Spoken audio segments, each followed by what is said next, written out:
Hello, my name is Andrew Cole. I'm with Diversified Fall Protection. Today we're going to go over a little bit about fall protection safety. The first thing that you want to do before using your fall protection is to inspect your PPE. Disclaimer, you should never try to alter any of your PPE before using it, otherwise it could result in avoiding warrants. Before using your fall protection system, you always want to go over your PPE. Each time you're going to use any type of fall protection, your PPE must be inspected. To do so, grab your PPE and start with the back D-ring. What you're looking for is any corrosion deformities of any type. If the D-ring is bent or deformed, you want to take it out of commission. When I say take it out of commission, I don't mean just throw it away. I mean actually cut up the webbing so that it cannot be used. If you do not cut up the webbing after something is found not able to be used, then you become liable in the event that someone finds this harness and uses it. The next step is you want to inspect the webbing of your harness. You're going to go along the webbing of your harness and look for a 1/16 of an inch cut, fray, or burn mark. This is a relatively good harness, so I will show you an example of what you're actually looking for. As you can see, the webbing has been frayed in multiple areas of the harness.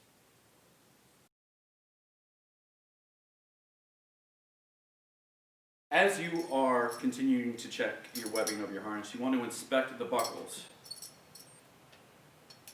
Inspect them for the same type of damage that you were looking for your D-ring, and also make sure that they function correctly. And by that I mean, I can't open up the chest strap without pressing on both of the locking mechanisms. And it won't come undone unless both locking mechanisms are open. Continue down your webbing of your harness, looking for that same 1/16 of an inch cut, fray, or burn mark.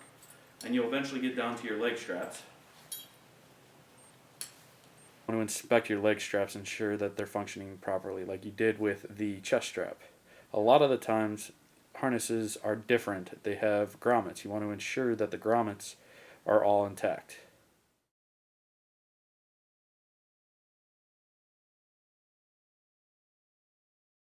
After you're done inspecting your leg straps, you're going to continue on to the back of your harness. Every harness should have an impact indicator on it.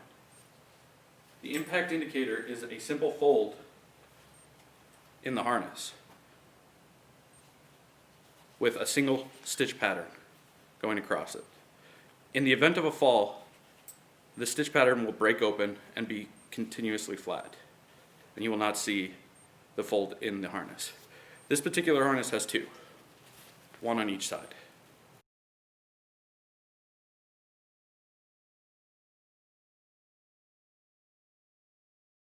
The last thing you want to do is inspect the identification tag. And ensure that it is legible. This tag will indicate the rate of the body harness. If it is not legible, it fails inspection. The next step that you want to do before using your fall protection system is to inspect your SRL. The first thing you should inspect is to make sure that the harness or the casing that the SRL is in good condition. There are no cracks or any type of damage. The next thing you want to test is the function of the SRL. To do so, take the SRL out a little bit and pull it like a seatbelt. It should lock into place. Never inspect the SRL by grabbing it from the snap hook. The reason you do so is that each SRL has an impact indicator. This one is clearly right here, as you can see, but others aren't so clearly identified. This SRL has been impacted, as you can see from the impact indicator being pulled out. Never pull from the snap hook. Always pull from the webbing.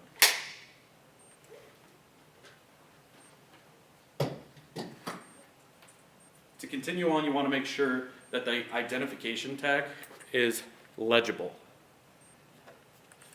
If it is not legible, it fails inspection. The next step you should check is the functionality of the snap hook. Per OSHA, a snap hook needs to be double locking, meaning that the door cannot open without pressing in the locking mechanism. and it has to snap back into place.